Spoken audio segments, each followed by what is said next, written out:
Wherever you live next to and interact with wildlife. These are conversations with people about their interactions with the natural history of Rangihaeata in Golden Bay. I'm talking with local resident Paul Kilgour about fernbirds on the Onahau Wetland. Their population is declining due to loss of habitat and predation. So hello Paul. Hi Patrick. Tell us about your recent experience with the fernbirds down at Onahau Wetland. Yeah, well, while sloshing up the very muddy Onahau estuary, low tide, very muddy, I decided to take a shortcut, get up there quickly and got bogged. Almost trying to pull my boot out of the mud. I got distracted by a beep beep way off in the distance. It's a fernbird calling me, probably watching me. And then another one in the other direction. We're talking about 50 metres away, either side of me. I could hear this little beep beep of fernbirds calling. Whether they were calling at me or a warning, I'm not sure, or just calling to each other, I'm still not sure. Anyway, having retrieved myself and my boot out of the mud, I proceeded upwards in a different way up the estuary, checking a couple traps.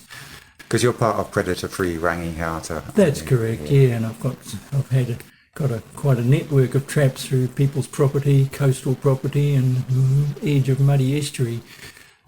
All have had successful catches over the years.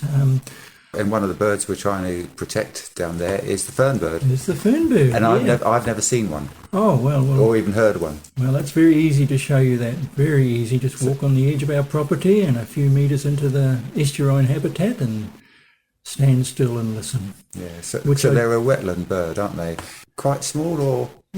There's not necessarily a wetland bird as such, but low vegetation. I've seen them in areas where it's very low vegetation. We're talking about a metre high vegetation, but not necessarily swampy country. Right.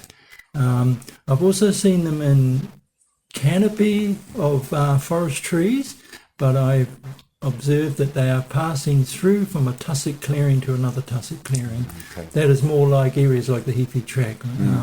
So they do have quite a diverse habitat. But anyway, I'm very interested in the wetlands of Rangihaeata, the Onahau estuary in particular. Part of my property is on that estuary anyway. And a couple of days ago, as I was working my way up there and getting closer to my home territory, in vegetation about my head height, I hear beep beep, and then about 4 or 5 metres to one side, another beep beep, and then behind me, beep beep, beep beep, and I surmised very quickly that there was a pair on each side of me. Natural thing to do when that happens is to stand still, keep very still, and what I've noticed is that looking in the direction of the beep is actually a distraction because the bird has already moved. And so off to one side, about 3 or 4 metres from where I first heard the first call, I saw a little bit of vegetation move. And then out of that vegetation, in full view of me, about arm length away, emerged this most beautiful little bird. Now, a fernbird the body is about the size of a sparrow, a common sparrow. Its tail is about the same. It's quite long, isn't it? Yeah, about the same length as its body, but the coloration is about that of a song thrush, quite speckled. Yeah. And the tail is sort of quite an unusual tail for a bird. It looks like a fern, hence the name. Anyway, I sat there and observed. I didn't sit there, it was too wet. I stood and observed this bird. It wasn't just one bird, there was a pair, another one a few metres to its side, and they were just very silently just perched on a branch looking at me. And then I heard a beep behind me. I looked the other direction, and at arm length in the other direction, there was initially there was one more bird just calling, just very softly, and then next to that, about 10 metres away, another one came along. So I was probably between the territory of two birds and very close to each other. And they get used to you, don't they? They seem to. Once they've sort of feel they can trust you. You know, I've been with people who are yakking away or in a hurry to walk through, and the fernbirds are nowhere to be seen or nor heard. Yeah, it was really lovely to see these birds, and it was really a compliment in a way that the trapping program is working. Fantastic. I think the more predators I trap, I really do notice the fernbird population is being noted more. I'm hearing and seeing them more.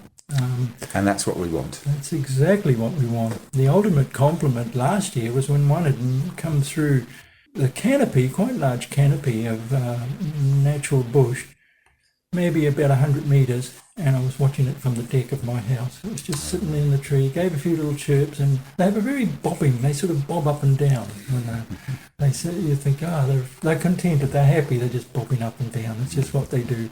And then it went back off through the bush. I do notice that our birds have a different accent than fernbirds in other parts of New Zealand, or perhaps those birds have a different accent than ours, but there is a subtle difference in the call, which is understandable. They're probably isolated pockets here and there. So the more we can do to protect and help these healthy pockets of fernbird live a healthy, full life, the better I feel.